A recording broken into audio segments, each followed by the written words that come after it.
Hey guys, welcome back to Critical Flick. Today I'm going to review Asteroid City. So Asteroid City is the newest Wes Anderson film, and like a lot of his films, it is very highly stylized. It's definitely, obviously, one of his movies. So if you like his style and you like his films, I think you'll find it enjoyable. But if you're not a fan of his style, you're probably not going to enjoy it. So basically, this film is told through the lens of you're watching a production about the behind the scenes of a play that ends up showing the play happening on screen as almost real events. And I thought that was a really creative way to tell a story. It may be a little confusing and kind of messes with the pacing a little bit at times, but I do think it's very creative. I love the direction that it goes, especially with a Wes Anderson film. His movies are so quirky and strange, so being able to tell it in like an unconventional way, I think makes it just a little bit more unique. And that being said, we're jumping back and forth between two very distinct styles of telling a story. So you have a black and white, almost newscast that's being told by Bryan Cranston. It's going over the making of the play, and that's done in a different aspect ratio. It looks completely different, like I said, an old telecast.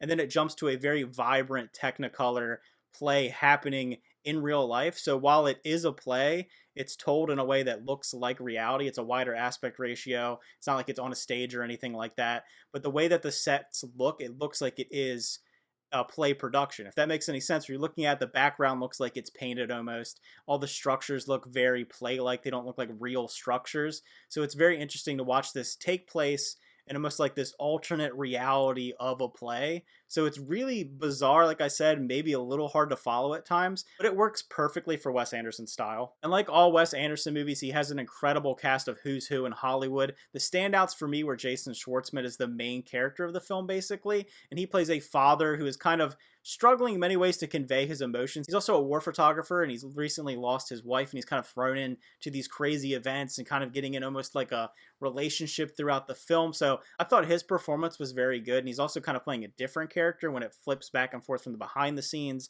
to the actual play. So almost everybody in this movie kind of has two separate roles. You have the role of the actor playing in the play, and then you have the role of the actor behind the scenes of the play. So they're very distinct in the way that they act between these two settings. Scarlett Johansson would be the other standout for me. Obviously, you can list so many different actors in this movie, and they all did a serviceable job, but those two probably have the most screen time, so I liked them in particular. Their characters feel more fleshed out.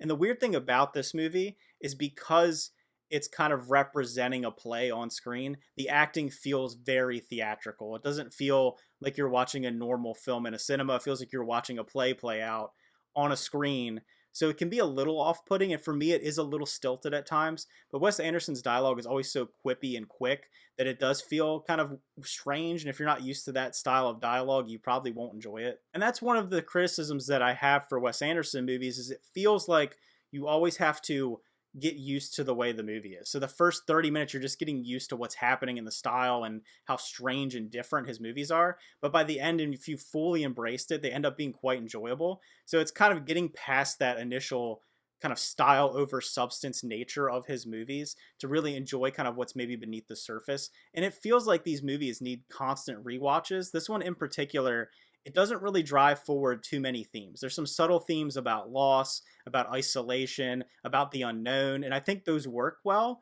but you really need to peel back the layers. There's a lot of kind of loose threads that are happening throughout the movie, and by the end you feel kind of like what happened or why did this happen, and that's kind of something they address about 3/4 of the way through the movie. Is kind of why things happen, why people do the things they do, and it never really fully explains it. So I think as an audience member, it's a little frustrating kind of following this narrative to the end. There is obviously some quirky, subtle comedy in this movie, as you would expect from a Wes Anderson film.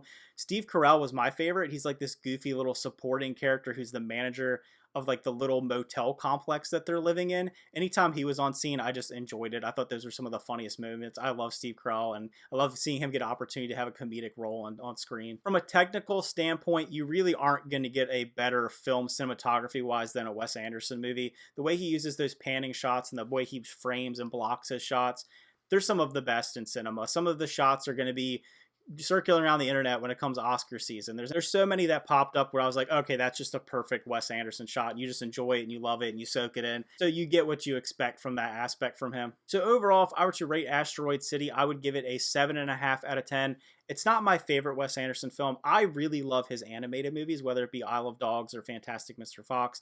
I think his style works perfectly for stop motion because it is so strange and weird and bizarre that seeing real people act out the stuff that he creates in these very fanciful worlds, it can be just be too overwhelming or too strange that it's almost hard to enjoy it.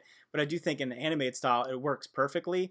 As far as his live action films, this one is probably maybe my second or third favorite. I love The Life Aquatic. That's my personal favorite. So if you end up checking out Asteroid City, let me know what you thought about it. I really am interested to see what general audiences think. I think if you're someone who goes into it liking the filmmaking process, you can really appreciate it for kind of like the master work that it is. But if you're going into it as a casual film goer, I think there's not a lot there to enjoy from that aspect. I saw the movie with a couple people, and one person really didn't like it. One of them kind of liked it. I liked it a little bit more. So it feels like something that's going to be very divided between like general audiences and people that like Wes Anderson. So leave your comments below. I love to hear everybody's opinions. Again, thanks for watching.